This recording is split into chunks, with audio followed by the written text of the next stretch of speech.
राधे कृष्णा दोस्तों। तो आज की कहानी तीन अंधे।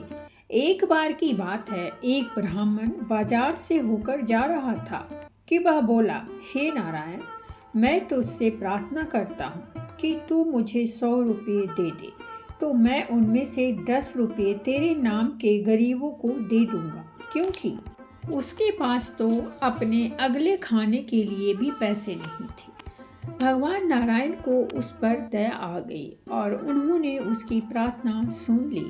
ब्राह्मण को तुरंत ही पैसे मिल गए, जिसमें से 10 रुपये उसने अपने दूसरे हाथ में रुमाल में बांधकर निकाल कर रख लिए, ताकि जैसे ही उसको कोई गरीब आदमी मिले तो वह उन्हें दे सके। तभी उसके सामने एक अंधा आदमी भीख मांगता हुआ आया। जैसा कि उसने अपनी प्रार्थना में कहा था, उसने उसको 10 रुपये दान में दे दिए। उस अंधे को विश्वास ही नहीं हुआ, तो उसने पूछा, आपने मुझे ये पैसे क्यों दिए? ब्राह्मण बोला, भगवान नारायण ने मुझे अभी अभी 100 रुपये इस शर्त पर भेजे हैं कि मैं उनमें से 10 रुपये उसके नाम पर किसी गरीब आदमी को दे दूं। अंधा बोला, भगवान आपको सुखी रखे, मेहरबानी करके मुझे अपना सारा पैसा दिखाइए। मैंने अपनी सारी जिंदगी में 100 रुपये कभी एक साथ नहीं देखे, मुझे उन्हें कम से कम महसूस तो करने दीजिए। ब्राह्मण को इसमें उसकी कोई चालाकी नहीं लगी, तो उसने अपना रुमाल उस भिखारी के हाथ में रख दिया।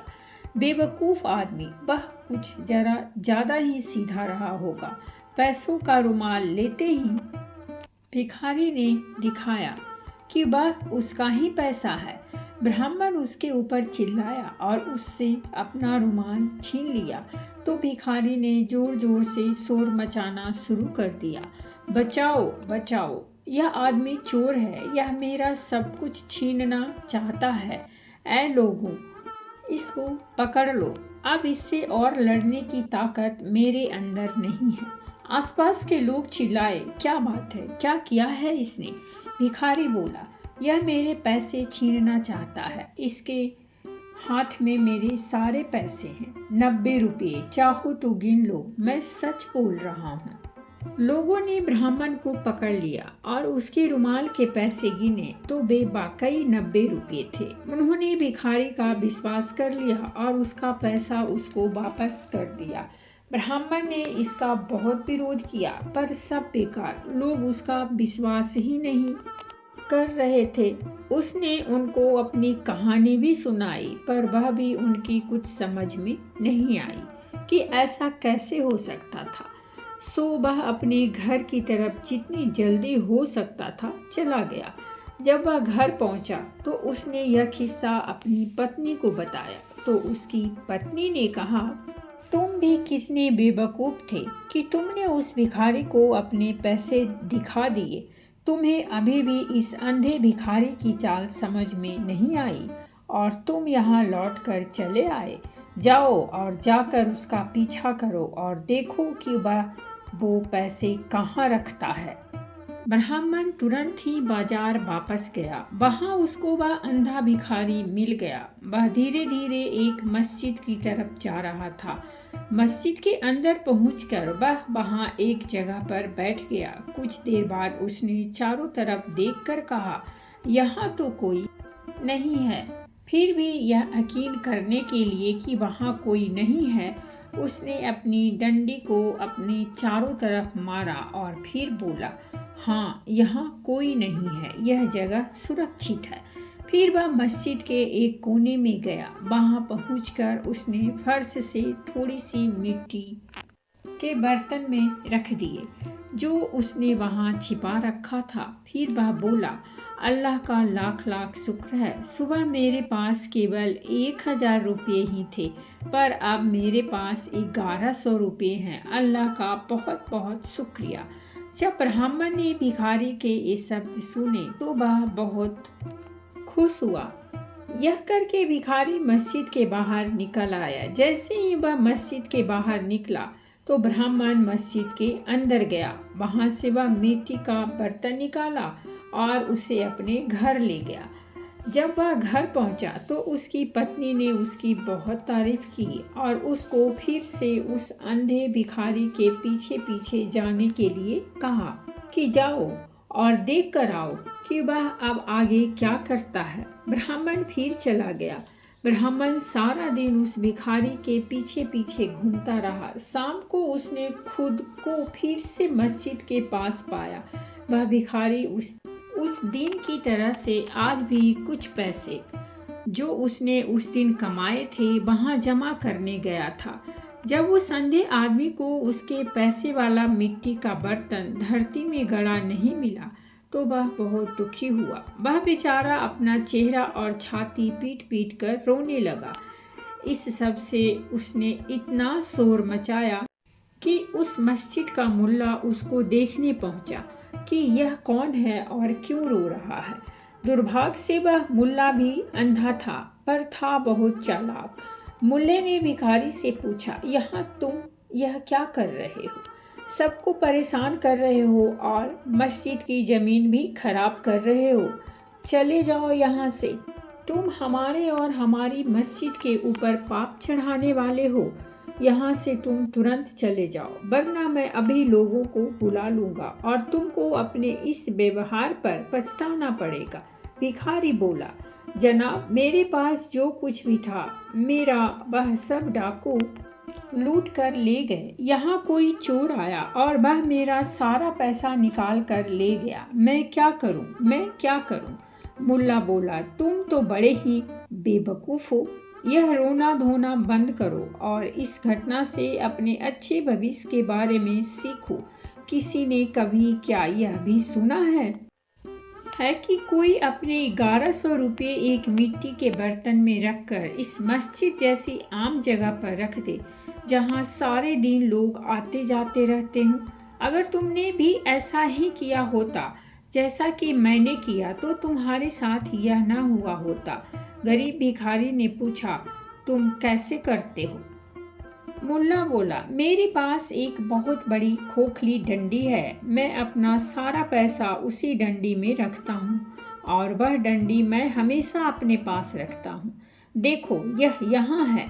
कहकर उसने अपनी डंडी उसके पैर पर मारी। फिर बोला, जाओ तुम एक डंडी ले आओ और फिर अपने पैसे के बारे में निश्चिंत हो जाओ।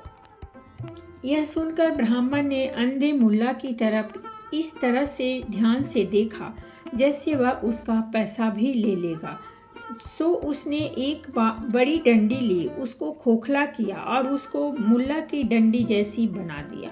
जैसे ही उसने यह कर लिया और फिर जैसे ही उसे मौका मिला उसने मुल्ले की डंडी से अपनी डंडी बदल ली। मुल्ला जब भी प्रार्थना करता था तो अपनी डंडी जमीन में रख देता था और क्योंकि वह अपनी प्रार्थना दिन में कई बार करता था इसलिए ब्राह्मण को यह मौका ढूंढने में बहुत देर इंतजार नहीं करना पड़ा। ब्राह्मण की पत्नी ने जब यह सुना और बहुत सारे पैसे देखे तो वह तो बहुत खुश हुई। उसने अपने पति से कहा, अब तुम फिर जाओ और देखो कि यह मुल्ला अब क्या करता है। हो सकता है तुम्हें उसका कुछ और खजाना हाथ लग जाए। ब्राह्मण ने उसका कहना माना और वह फिर से उसी मुल्ला की तरफ चल दिया। जहाँ जाकर वह क्या देखता है कि उसके पास एक और मुल्ला बैठा हुआ है। दुर्भाग्यवश वह दूसरा मुल्ला भी अंधा था। पहले वाला मुल्ला अपने पैसे खो जाने पर दूसरे मुल्ले के सामने रो रहा था तो दूसरे अंधे मुल्ले ने उनसे कहा, तुम्हारी बेवकूफ़ी के लिए अल्लाह का तुम पर कुफ्र पड़े। अब तुम मेरी बात सुनो कि मैं अपने पैसे का क्या करता हूँ। मैं अपना सारा पैसा अपने कपड़ों में सील कर रखता हूँ। वहाँ से मेरा पैसा कौन ले सकता है। मेरी सलाह मानो तो तुम भी ऐसा ही कर लो। जब ब्राह्मण ने दूसरे मुल्ले के ये शब्द सुने तो वह तुरंत ही वहाँ से भाग गया और मधुमक्खियों से भरा एक छत्ता खरीद लाया और उसको उसने एक मिट्टी के बर्तन की तली में लगा दिया। छत्ते के ऊपर उसने काफी सारा शहद रख दिया। इतना करके वह हंसा और बोला, हाँ, उसको डराने के लिए इतना काफी है। फिर उसने एक मुसलमान का भेष बनाया और दूसरे मुल्ले को वह मिट्टी का शहद भरा बर्तन देने के लिए उसके घर की तरफ चल दिया। उसके घर जाकर उसने उसको वह बर्तन भेंट में दे दिया। मुल्ला शहद से भरा बर्तन पाकर बहुत खुश हुआ। उसने उसको आशीर्वाद दिया। बर्तन देकर ब्राह्मण चला आया, पर वह अपने घर नहीं गया। वह उसके घर से थोड़ी दूर जाकर इंतजार करने लगा कि कब वह अपना शहद खत्म करता है।